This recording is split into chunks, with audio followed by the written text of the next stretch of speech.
couple of things that you mentioned, when I wanted to clarify for the patients out there listening to you, these are all really great discussion on Bartonella, but if people are on disulfiram, they do have to stay away from the tinctures that might have alcohol in them. Are you still seeing people being able to put these alcohol tinctures for Bartonella and other things in water and it coming off, dissipating the alcohol after 10 plus minutes and able to tolerate it on disulfiram? You know, I am. I tell them to boil the water. Boil it. Okay. Maybe stick in a microwave for 2 minutes if we don't have a microwave, but yeah, if they're still using microwaves, or else just boil the water and then put the extract in the just boiled water. Leave it there for at least 10 minutes. And I'm impressed that people are actually tolerating it well because I know that otherwise they're not tolerating alcohol. There's not. I had a patient who she was spraying vinegar on her refrigerator door to clean it, and the smell of the vinegar gave her a reaction. But I can also tell you, I have one patient who drinks wine while he's on disulfiram, has no reaction to it. Oh my gosh, we don't recommend that out there, people. That's a bad idea to not even try it. That patient is a major outlier. Maybe I shouldn't have mentioned it. No, but it's okay. Again, I just want to impress on people the big heterogeneity in response and tolerance to these things. But I've actually been surprised. I'm not getting much feedback that the extracts are a problem. I just put it in water and wait 10, 15 minutes and it does go away. But when you're on disulfiram, boiling the water is a much better approach, I think. I like that. Yeah, I think that's important. And there's a supplement called dihydromycetin. I take it when I drink. Yeah, if I had a glass of wine or something, Yeah, it sounds like a pharmaceutical, right? But actually it's a derivative of an herb. And it's pretty amazing stuff. When I first looked it up, people were what they were doing was they're taking a bunch of dihydromycetin and then having an alcoholic binge, which is not your standard Lyme patient, right? But people really find that it helps. It does facilitate the metabolism of both alcohol and acetaldehyde, and does decrease reactivity, because some of the patients, on just the tiniest doses of anything fermented will give them a reaction, and the dihydromycetin will help protect them from that. It's also known as DHM for patients out there who are going on Amazon or herbs.com or whatever and looking these things up. It's also known as DHM. Mine has NAC in it. You don't have any comments as to whether that's good or bad, or do you? Well, N-acetylcysteine is certainly good for multiple reasons, actually. And there's no reason. Actually, in the liver support supplements that I recommend to patients, NAC is always included. Very good. Okay, so what do you do for patients on disulfiram who have encephalitis type of a brain herx? I've interviewed other doctors and I know what they do, but what do you think? Okay, that was my clock in the background. It won't do that for another half an hour.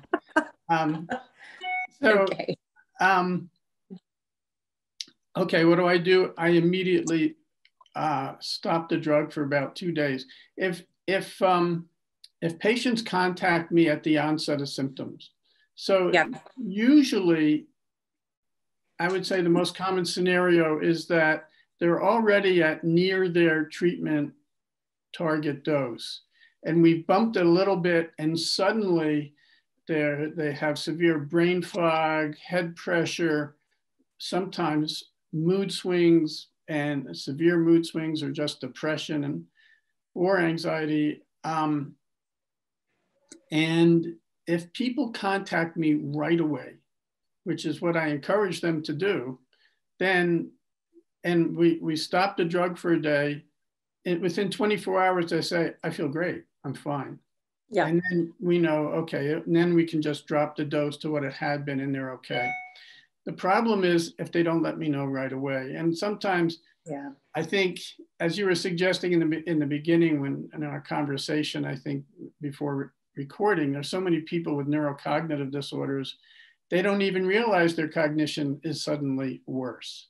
And they go on for a couple of weeks, or, well, I thought I was anxious about the election and depressed about the virus, you know, and so now it's been a couple of weeks that they've been on a toxic dose, and we have to treat it more aggressively in terms of cutting way back on the dose and or stopping it for a while there, and then being careful because they may not tolerate a previous dose. I should mention that there are some people who seem to get some withdrawal symptoms if they stop the disulfiram suddenly. Yes, that's right. Yeah.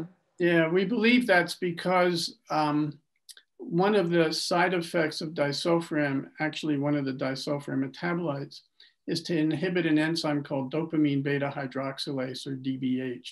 And what DBH does is it facilitates the conversion of dopamine to norepinephrine. Mm-hmm. So when the DBH is inhibited, that means there could be a buildup in the dopamine, and that in itself can cause some mood disorders. I've had people describe some hypomanic kinds of symptoms, mm-hmm. and you know, but also it can cause anxiety and depression. But in response to that, the body will decrease its conversion to dopamine, and then suddenly, when we disinhibit the dopamine beta hydroxylase, now they're in a dopamine deficit, and that can cause severe depression and so on. Yeah. I had one patient, interestingly, who stopped the disulfiram, and he said he felt as if he had drunk 12 espressos, because suddenly that DBH is converting all that dopamine to norepinephrine, and he's got this effectively an adrenaline surge from the norepinephrine. Wow, I've never heard that. Yeah, that can happen as well. So another reason to be very careful with this drug. Yeah. Okay, that's great.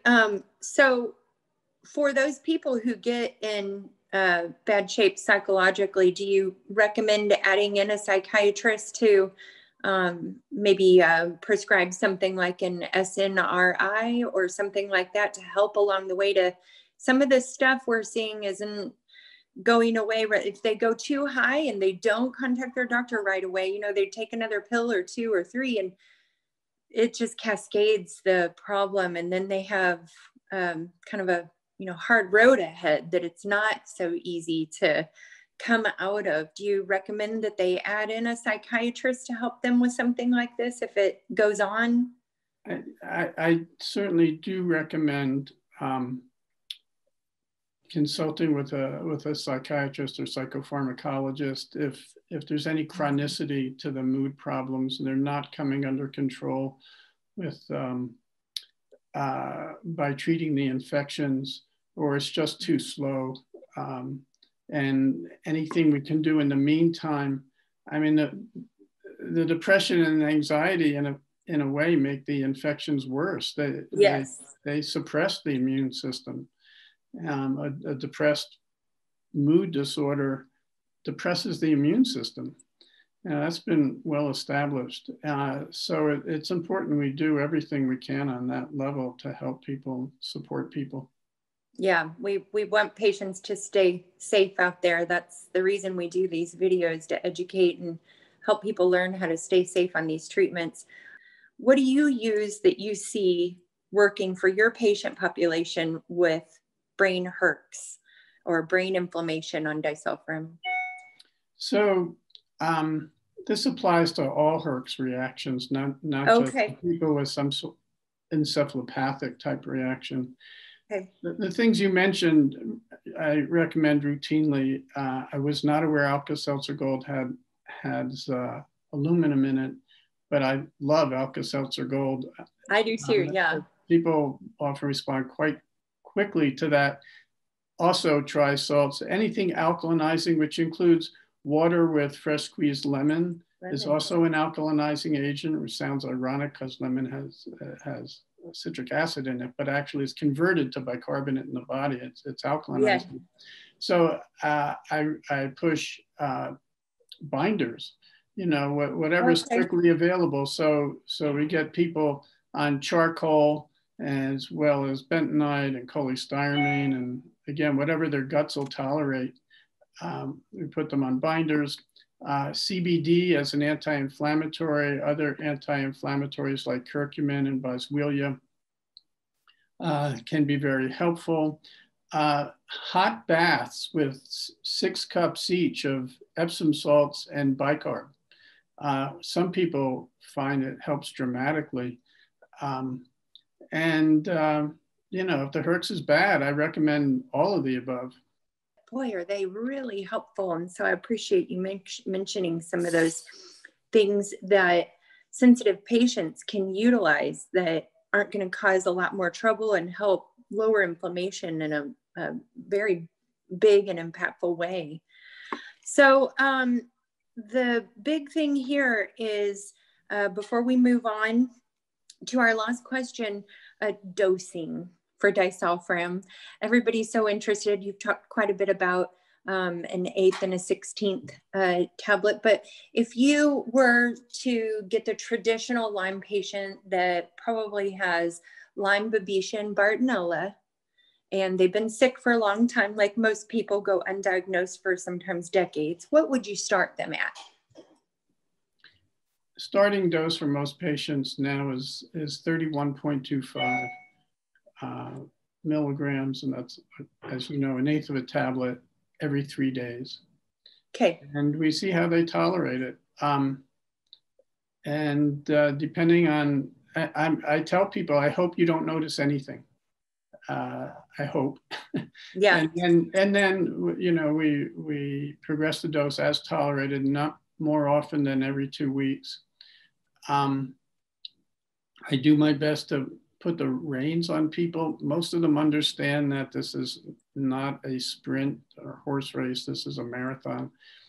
And we need to be patient, and that we're going to run out of metaphors.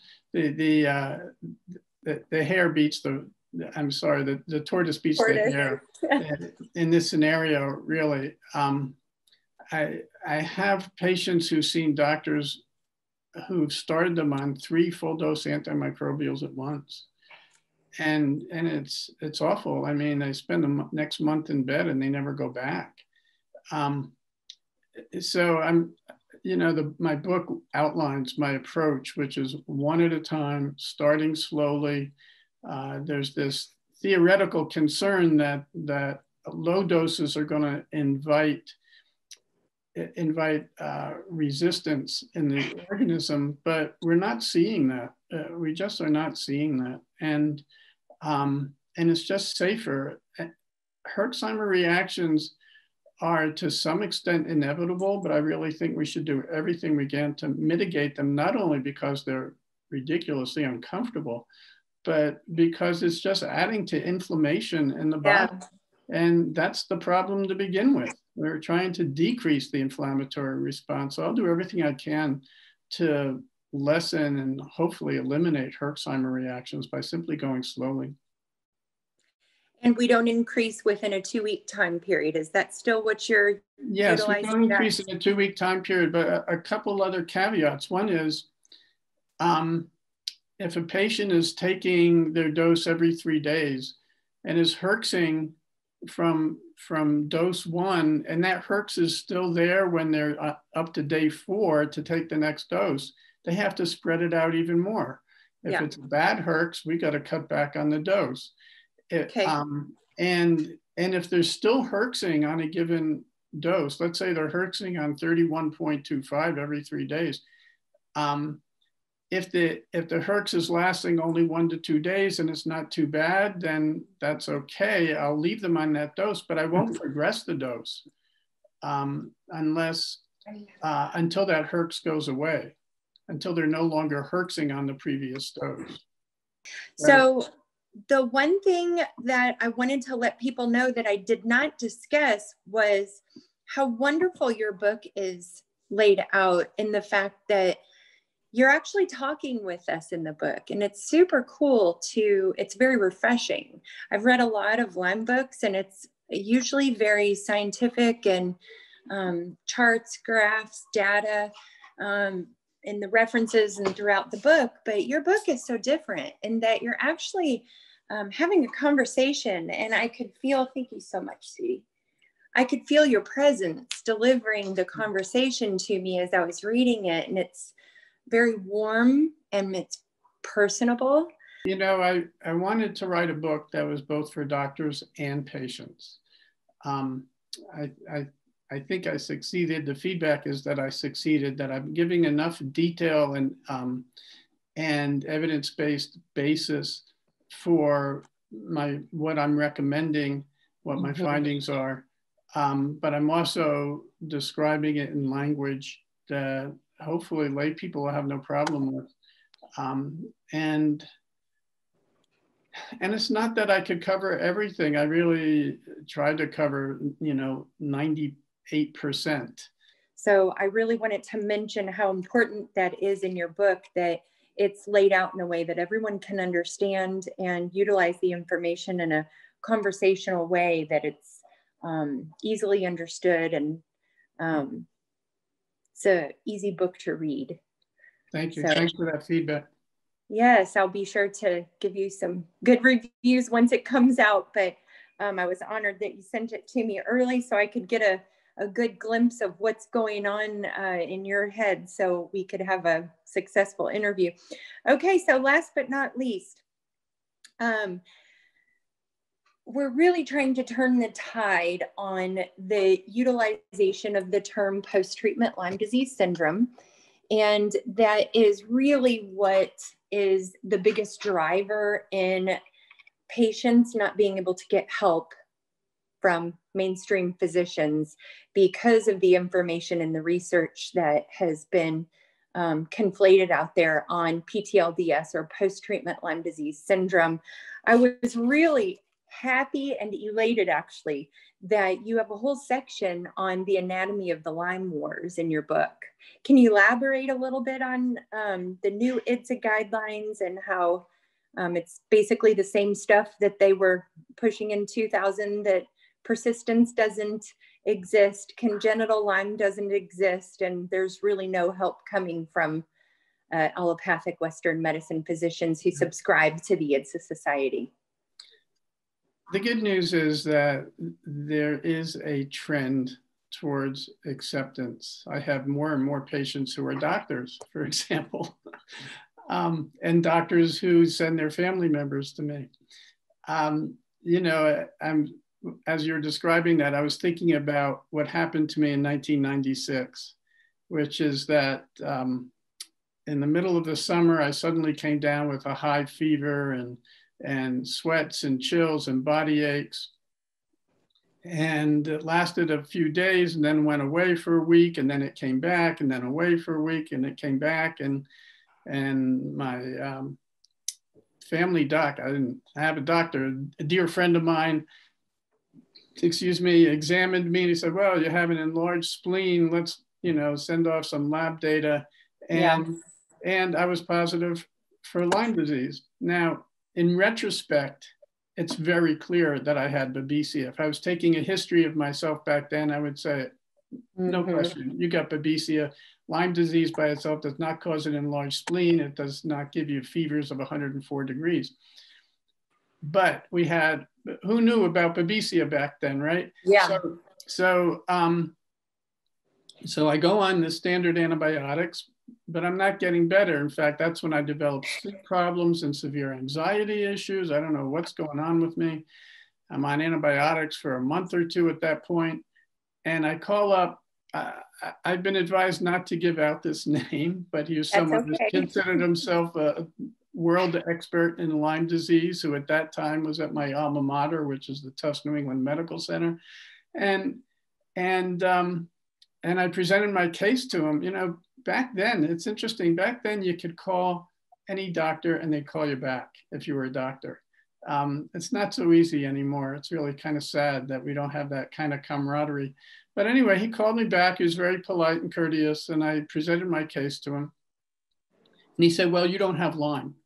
And I said, I don't. I said, why not? He said, because if you had Lyme, you'd be better by now.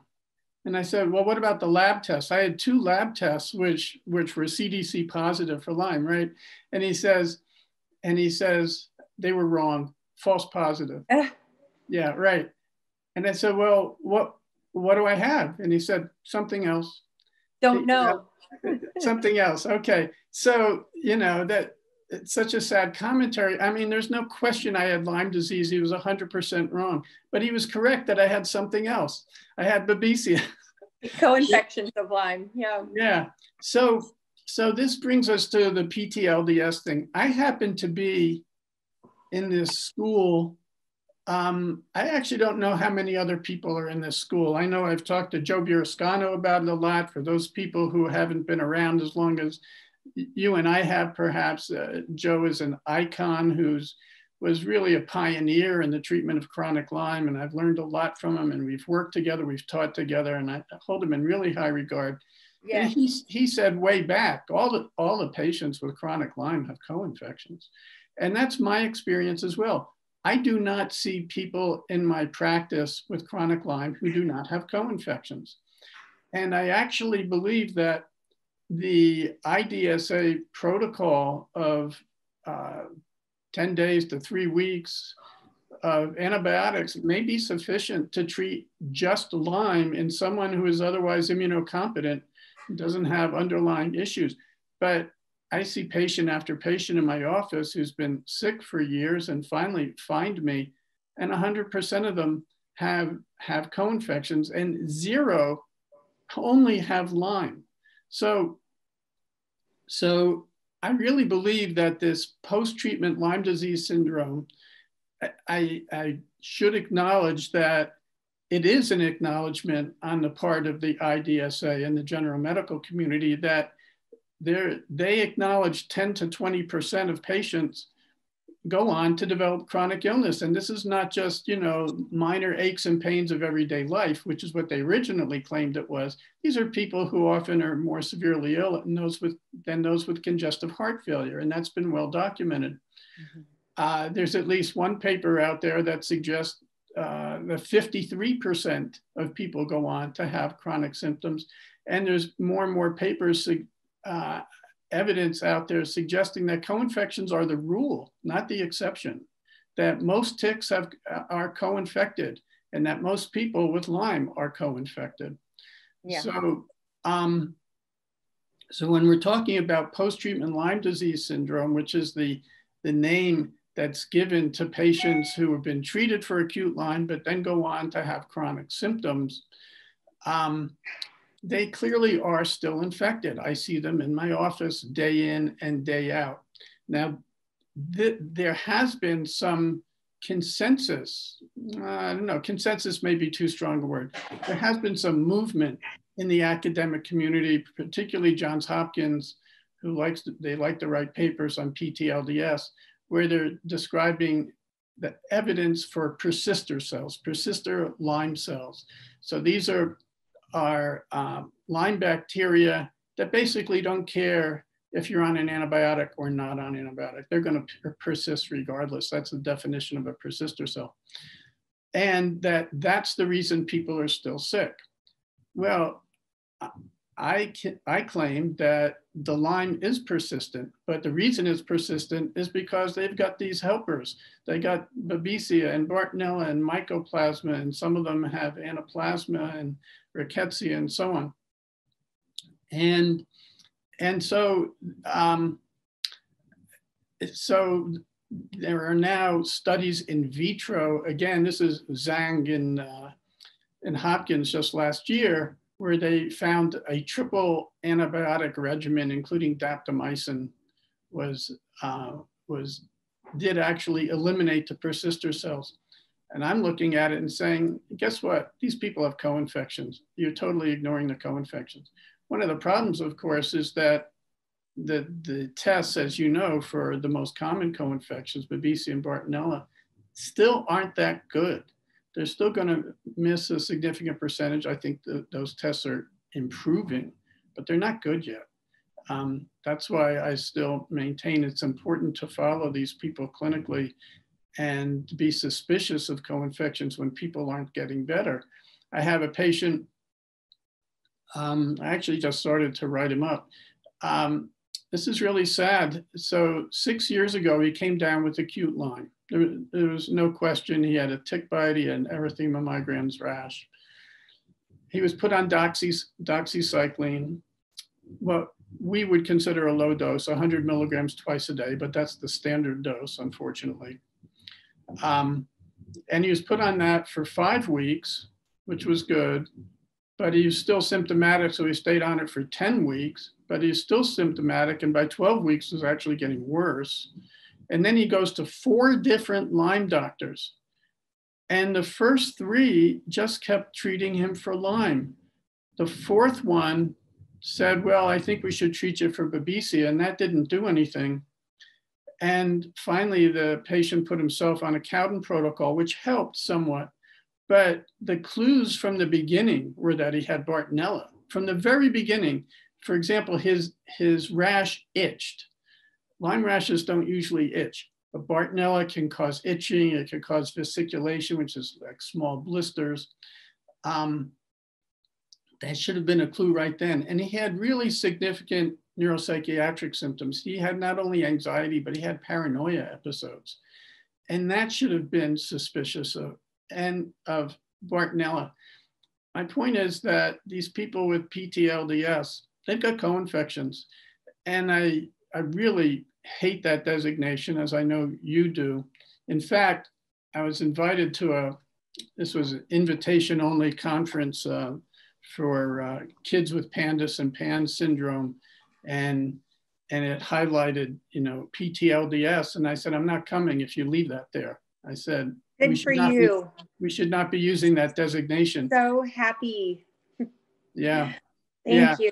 The implication, of course, is that it's quote unquote something else. It's not an infection anymore. Yeah. So those are my 2 cents on more than Thank you for nickel and dime on PTLDS. I wish we could abolish that designation. And just I actually used the nomenclature I use is not chronic Lyme, but Lyme disease complex. Yeah. Because there's so much going on besides the Lyme. Right. I don't want to leave Lyme out, even though it may even be a minor player by the time they come to see us, that the co-infections and the downstream effects of inflammation are so overwhelming that the Lyme bacteria is no longer the primary issue. But Lyme disease complex encompasses both the co-infections as well as the downstream effects of the chronic inflammation, which occur when people are sick for years with these infections. It's brilliant that you're willing to discuss that with us. And it's really important for physicians who are listening to this to please stop using that term. It's a myth. It's now being conflated into an actual diagnosis. That leads me to my last point, that doctors take an oath to do no harm. And it's so clear to me, this just popped in my head one day, and it's infuriating, but nonetheless, doing nothing is doing harm to a patient. And that's what I've seen for decades in my own experience, our children's experience, and all of the patients that I talk to, is they went to 50, 60, 70 doctors who refused to do anything to help them. So I wanted to encourage patients to make sure that they are their own best advocate, no matter how sick they are. Ask for help. And it's okay to fire somebody if they're not helping you, to keep looking and to fight for a doctor who's willing to look a little bit deeper into maybe something they're not so comfortable with discovering. I know that education for physicians in medical school right now, and tick-borne illness is almost non-existent. And that's really sad, because we do see that it is an ever-increasing epidemic now in the United States, and that it's infecting over 422,000 new cases every year, mainly the most heavily infected populations, children. So I am looking forward to our next interview on Pans Pandus. There is definitely adult Pans Pandus, but with children being the #1 population that gets Lyme disease and co-infections, it's real important that we focus on helping this next generation stay healthier. Is there any last comments on any of this? Well, something that you made me think of, we were talking about post-treatment Lyme disease syndrome, and then talking about bad experiences with Lyme denier doctors. One of the things that I describe in chapter 1 of the book, which is Anatomy of an Illness, is PTSD from just getting Lyme disease and seeing doctors who deny your experience and give you all sorts of diagnoses that don't fit and that certainly don't lead to credible treatment. That in itself can cause PTSD, which complicates one's recovery. It's really sad, the stories that I hear from patients. They're bewildering, really. Doctors yelling at them because they want to be tested for Lyme. And really ignorant doctors. I have respect for doctors who say, well, I just don't know anything about that. Maybe you should see someone else. I have respect for those people. It's sadly, there's just a lot of ignorance out there. There's a very popular doctor here in our area. I owned a yoga studio and wellness center for almost 15 years, and I saw a lot of people coming and going. And one of them clearly was really, really sick. She had balance issues. She was overly fatigued. She was very, very thin. Her neck hurt so badly she could barely move. She would do very minor movements in my yoga classes and have to sit down for the rest of the class, couldn't move. I had to get her water. She couldn't drive home. It was horrible. I am very careful not to give medical advice because I don't play a doctor. But I told her, the pain, etc., these are very common symptoms of Lyme disease. And I think you should be tested, because she wasn't getting the help she deserved. So she was responsible for her health and ordered the IGeneX kit, took it to her doctor. The doctor refused to sign the order for the test, telling her, you don't want to test for this, they'll find something wrong with you. And I just lost my mind. I thought, well, wouldn't that be great? Wouldn't that be great if they found something treatable? This is treatable. And I think that's really important that, a patient like that gets that kind of pushback from a physician, they need to find another doctor who's willing to sign that paper, that's willing to get them at least tested with a quality lab like Galaxy Labs or IGeneX.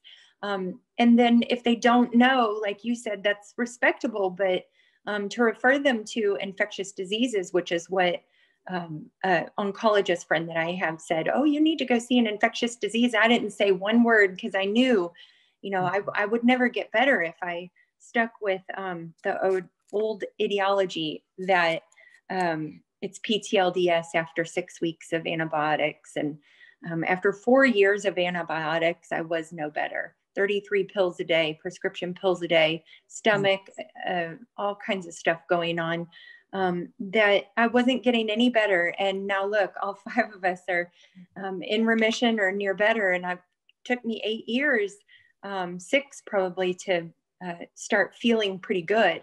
So I wanted to impress upon all these other patients that there's hope and you can get better. And you don't have to be rich. You don't have to be a rocket scientist and reading all of these books some others have. And getting better. And I really appreciate your time today and sharing all of this information in this book. It's so beautifully written, and it is a conversation for the patients and the medical community to learn from someone who's had Lyme disease. And you look really great for 71. So I think whatever you've been doing is working for you. And I just want to encourage everyone to keep plugging away and treating and never giving up, because tomorrow is going to be worth it. Thank you so much for all of your time and all your efforts in helping all these patients who are being denied their dignity and human rights of having treatments that are available in work and diagnostics that are available in work. And you're really, truly one of the Lyme heroes that I pray for often. Thank you. I appreciate your prayers. Thanks, Dr. Kinderler. You're welcome. Catch up again very soon. You have a blessed new year. Thank you. You as well. Take care. Bye-bye. Bye.